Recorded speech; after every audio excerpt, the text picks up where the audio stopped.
Brother. Hey, look, he brought his 3 Havercorn members in. Team Havercorn. Yeah, he's awesome, you guys. We tease each other all the time, but people have come up. It's so funny. It's so funny that people like think that if you tease with somebody, you must be like enemies or something. People are like, do you hate Todd? No. What? No. Are you Todd fighting? Are you enemies? No. Why would you think that? Well, we're teasing each other. Well, don't you tease your friends? And would you possibly be playing Mr. Spock in my Star Trek series if I didn't like the guy? No, we love each other. We're good buddies. We love to have cigars. We go to conventions and we'll go out on Friday night or Saturday night, have some dinner, and walk along the sidewalk and smoke cigars. Anyway, consider yourselves personally invited to join the Rangers. You instantaneously have a family of 24,000 people. And they're a family that loves anime. Unlike, your real family sometimes. Turn that weird Japanese crap off!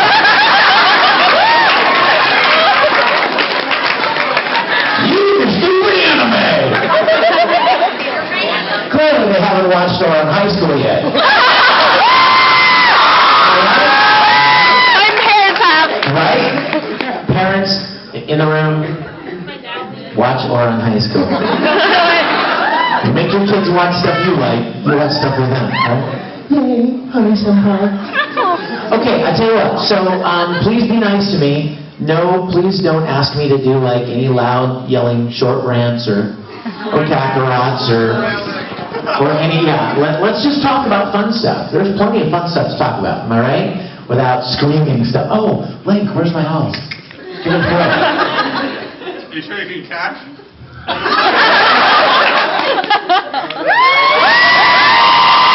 You know what? If I didn't think I'd break my teeth, I would have... Okay, let's try it, right? Please don't fail.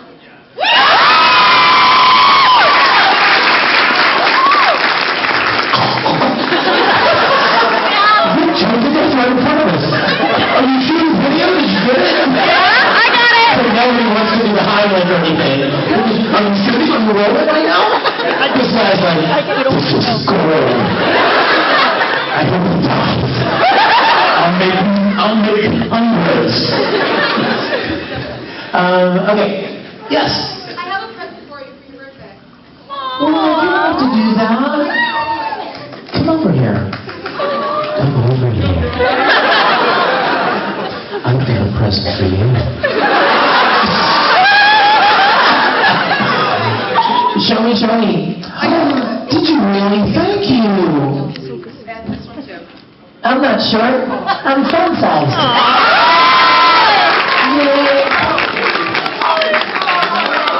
Love it. And Tamaki. Thank you, sweetie.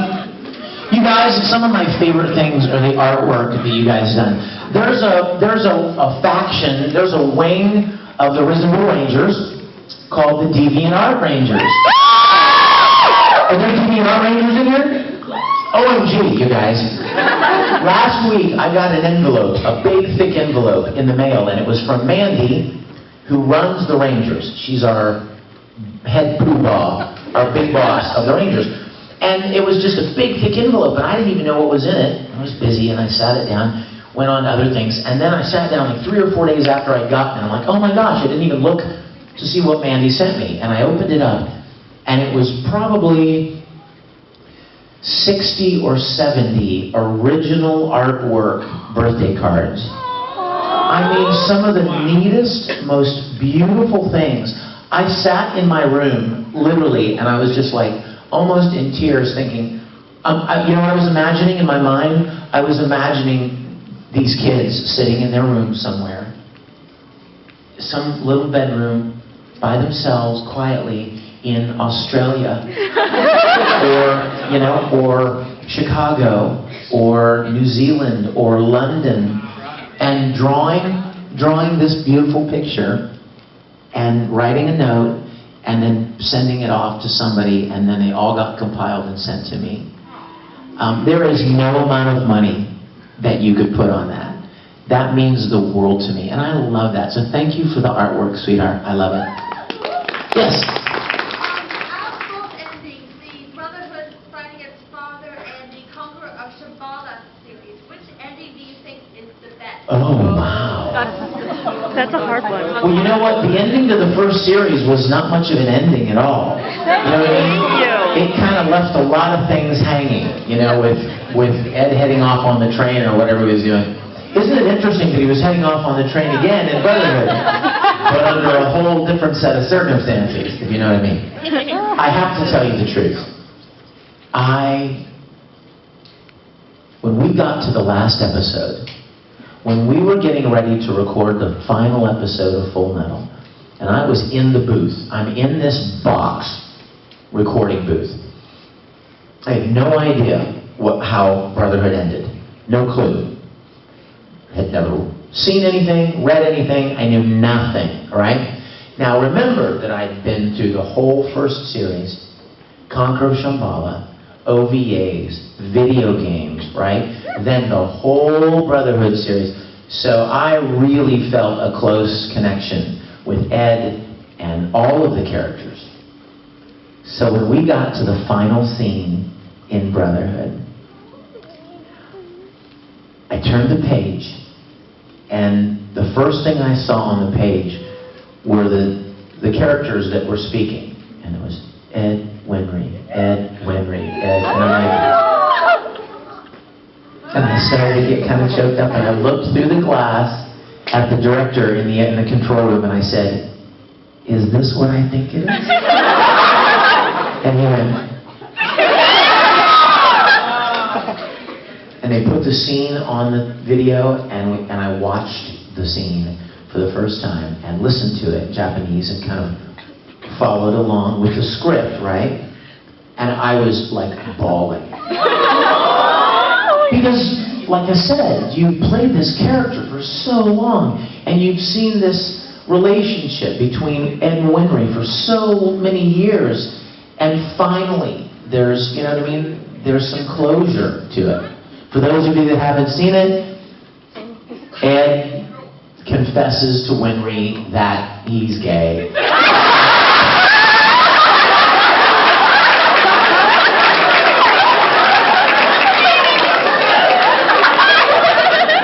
It goes something like this. Winry, I have a confession. Me and Lane,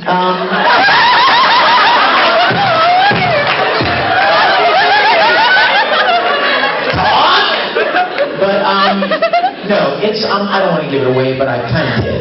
You can kind of guess where it's going with Ed and Winry. He always took advantage of her for so long. He took her for granted, you know what I mean? She was always there, she was always helping out, and he just kind of, he was very, Ed had real tunnel vision, you know what I mean? He never seemed to notice this wonderful girl that was right there all the time.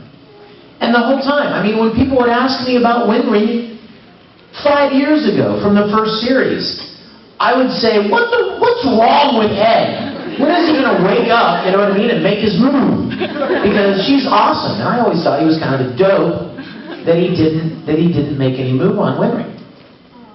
So when this scene came up and I got to do that scene, I loved it. I absolutely loved that ending.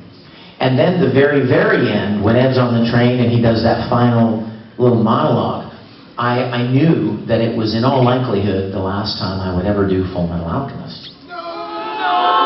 Which, yeah, imagine if that makes you sad. Imagine what it does to me. So you know what I did? I took my phone and I sat it on, I put it in record, and I sat it on the window seal. And, yeah, I know, right? Stop trying to continue. And I sat it on the window seal, and I recorded myself doing that last line, so I could kind of have a record of that very last, you know, there's no such thing as equivalent exchange. It doesn't exist, you know, that whole thing. You'll have a heart made, you know, heart that can overcome any obstacle. Yeah, a heart made full metal. So I had to record it so I could keep it. And it's on YouTube, actually. I put it on YouTube, so you can check it out there. Yes, sir? If Colonel Mustang ran for peer, would you vote yes on miniskirts? Absolutely. You know what? I think Ed likes mini skirts as much as any guy. He just doesn't talk about it. You know? What? Vote yes on mini skirts. I love it. I love it. Yes, my dear. You know how fans. Here, let's let everybody hear the question. You know how fans of Justin Bieber are believers, fan of One Direction or Directioners? What do you call your fans? Awesome. I don't know. Somebody needs to make up a name. We're the What? Rangers. Wait a minute.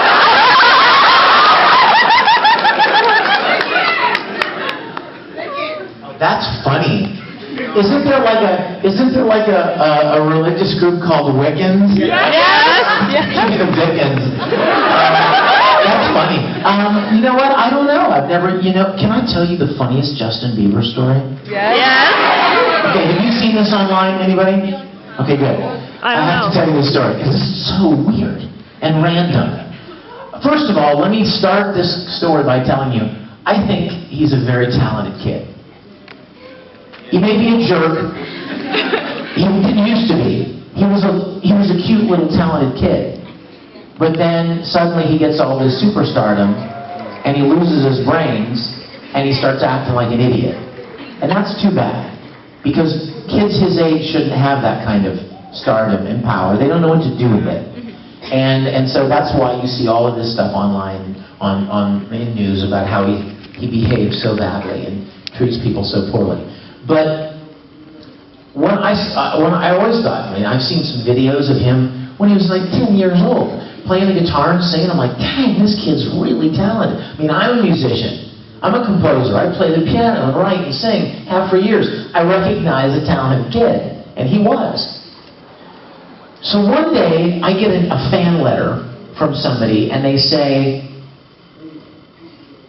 why are you and Justin Bieber having a Twitter war? And I don't even follow Justin Bieber on Twitter. I don't even know what you're talking about. It was so random, you know what I mean? It was right out of the blue. And I wrote them back, and I said, I have no idea what you're talking about. And they sent me a screen capture. They sent me a screen capture. It's the weirdest thing I've ever seen. Where is it? Is this it? Yes. And it looks exactly like a screen cap of a Twitter conversation. It's a Twitter. It's got all the little icons and avatars and stuff. So I want somebody to read this for me, okay? Come over here. Because I don't want to read it. Okay, so Justin Bieber's first. See that? Yeah. Can you read what he wrote? I can't see it. It's like too small. Okay. Somebody else can see it. Okay. Come here. It's so weird. And again, imagine this. This is like, I don't even like write anybody so much on Twitter. Can you see it? So the first one is Justin Bieber, says Justin Bieber, and his little avatar, and then it says, Vic Mignogna sucks. Come at me, non-believers. Vic Mignogna sucks. Come at me, non-believers! Exclamation point. First of all, he probably doesn't even know who I am. It doesn't even matter, right? It's so weird. And then, can you see that? Can you see what I wrote back, presumably? Say that to my face, you shit. I'm a god.